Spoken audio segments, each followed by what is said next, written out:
Yes. Very good.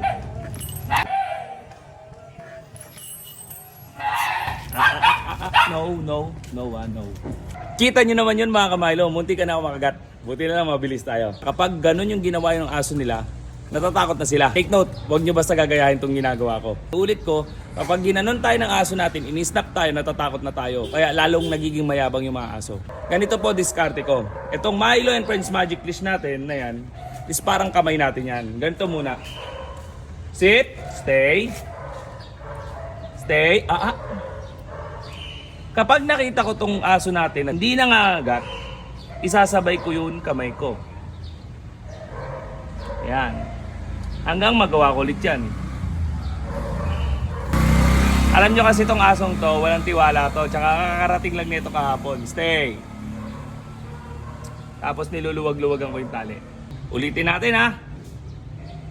No. Luwag lang yung tali. Hawak lang ako dito. Tigil. Okay? Tinigil ko sa tama yung kailangan kong makitang ugali niya. Hindi ko ititigil kapag mali. Understood? Proceed.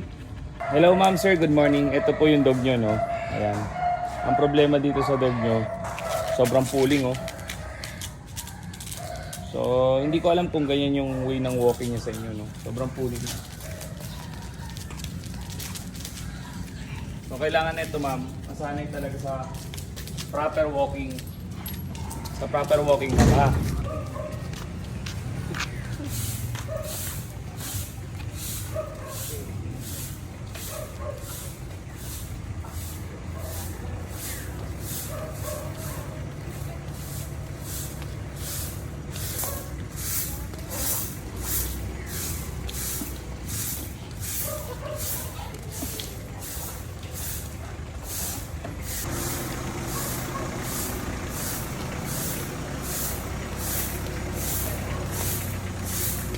Kapag proper walking, dapat lagi kayong sabay na naglalakad ng aso.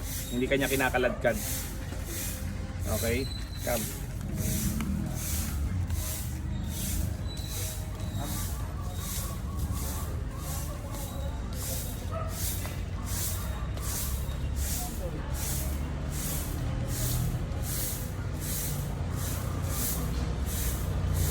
Yan.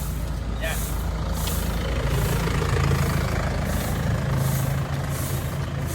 Tapos magko-command tayo ng sit, sit. Hawakan ulit natin siya. Very good.